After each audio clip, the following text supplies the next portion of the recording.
तो in simplest word, first of all we can define the fringe benefit as कि भाई fringe benefit क्या है? तो fringe benefit refers the extra benefits which is provided to the employees in addition to their normal compensation which is paid in the form of wage or salary. कि भाई organisations के रूप में हम हमारे एम्प्लॉयज को रेगुलर वेज और salary तो देते ही है, बट उसके अलावा उसके एडिशंस में certain kind of benefits we are providing to them, और ये जो एक्स्ट्रा बेनिफिट्स जो है उसको हम कहते हैं fringe benefits. Some of the examples like we are giving them the paid holidays. वो क्या होता है, कैसे होता है, वो हम डिटेल में देखेंगे टाइप्स के अंदर. We are giving them the shift premium कि भाई वो और शिफ्ट में काम करते हैं तो उसको डबल पैसा मिलता है. Various health benefit, maternity leaves और उसके benefits, educational facilities to the childrens of our employees, old age and retirement benefits. तो ये सारे क्या है, डिफरेंट टाइप्स ऑफ बेनिफिट्स है कि जो ऑर्गेनाइजेशंस की तरफ से हम हमारे एम्प्लॉयज को देना चाहते हैं in addition to their wage and salary.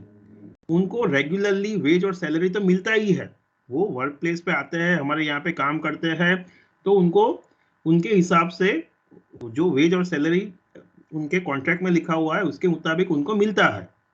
But उसके अलावा उसके एडिशंस में these are the certain benefits कि जो हम कंपनी की ओर से उनको देते हैं. This benefits R component of this comprehensive compensation plan कि ये जो है वो एक हमारे कॉम्प्रिहेंसिव कंपनसेशन प्लान का एक हिस्सा है.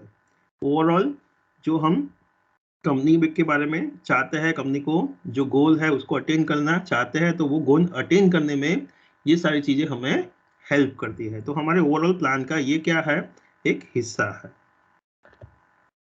चलिए, द फीचर्स और कैरेक्टरिस्टिक्स ऑफ फ्रिंज बेनिफिट्स कि फ्रिंज बेनिफिट क्या है, किस टाइप्स का है, कौन कौन से फीचर्स है उसके. तो first of all we can say that it is a supplementary form of compensation कि भाई प्राइमरी जो फॉर्म है वो कंसर्न वेज और सैलरी है कि भाई बंदा आएगा वर्क प्लेस पे काम करेगा तो उसके लिए उसको वेज और सैलरी मिलती है, बट उसके अलावा भी ये सारे बेनिफिट्स है. तो this all are the supplementary और secondary compensations which he or she is eligible for get. It is going to be paid to all the employees based on their membership in the organizations and not based on the performance.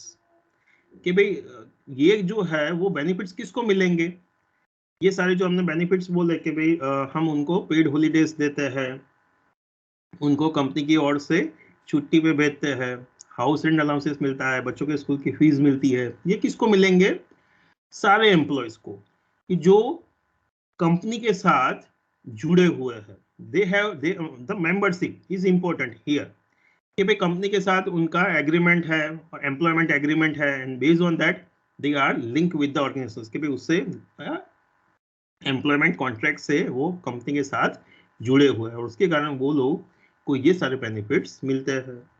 It is a indirect compensation because it is not directly related with the performance कि भाई ये compensation जो है, fringe benefit जो है वो सबको मिलेगा. We are not bothered with the performance of that particular persons कि भाई एक बंदा जो है वो उसका परफॉर्मेंस बहुत ही अच्छा है तो उसको ही हम फ्रिंज बेनिफिट्स देंगे, उसके ही बच्चों की स्कूल की फीस देंगे. जो दूसरा बंदा है जिसका परफॉर्मेंस कम है तो उसके बच्चों की स्कूल की फीस नहीं देंगे, ऐसा नहीं होगा. तो कंपनसेशन ये जो सेकेंडरी सप्लीमेंट कंपोनेंट्स है, it is not related with the performance कि भाई बंदे का परफॉर्मेंस हम यहाँ पे ध्यान में नहीं लेते हैं, एग्रीमेंट ध्यान में लेते हैं, एम्प्लॉयमेंट एग्रीमेंट ध्यान में लेते हैं. अगर वो एम्प्लॉयड है, कंपनी का हिस्सा है, तब वो ये सारे बेनिफिट्स के लिए एलिजिबल है. It will help in raising the living conditions of the employees कि भाई अल्टीमेटली इससे क्या होगा, फायदा क्या होगा, वो हमारे एम्प्लॉयज जो है उनके स्टैंडर्ड ऑफ लिविंग जो है वो इंप्रूव होगी, वो और उसकी फैमिली को एक अच्छी हेल्दी सेफ लाइफ मिलेगी जो हम चाहते हैं. There are statutory as well as voluntary fringe benefits कि भाई certain जो fringe benefits है वो statutory है, as per the laws है कि भाई law की requirement है तो उसके मुताबिक हमको ये सारे benefits उनको देने ही देने हैं. Beyond that, being organizations, we are also giving the certain voluntary benefits कि भाई हम कंपनी की ओर से भी various fringe benefits देते हैं. Like for example, provident fund है, पीएफ जो है, पेंशन जो है, वो क्या है, स्टैट्यूटरी रिक्वायरमेंट है कि भाई गवर्नमेंट ने बोला है, रूल्स रेगुलेशंस है, एक्ट है, एंड बिकॉज ऑफ दैट क्या है, हम पीएफ के अंदर कॉन्ट्रीब्यूशंस एम्प्लॉयर के रूप में देते हैं। Whereas the transportation services कि भाई कंपनी की बस आती है, तो ये गवर्नमेंट ने या स्टैट्यूटरी रिक्वायरमेंट नहीं है, लॉ की रिक्वायरमेंट नहीं है, बट फिर भी क्या है, ये वॉलंटरी बेनिफिट्स है कि भाई कंपनी की ओर से हम ये वॉलंटरी सर्विसेज हमारे एम्प्लॉयज को देते हैं, सो दैट उनके लिए कन्वीनियंट हो कि घर से ऑफिस आना उनके लिए इजी हो जाए। तो उसके लिए हम क्या है, वेरियस ट्रांसपोर्टेशन सर्विसेज उनको देते हैं। तो दोनों प्रकार के बेनिफिट्स हो सकते हैं, स्टैट्यूटरी के बेसिस पे भी हो सकता है, वॉलंटरी बेसिस पे भी हो सकता है। तो this all are the features of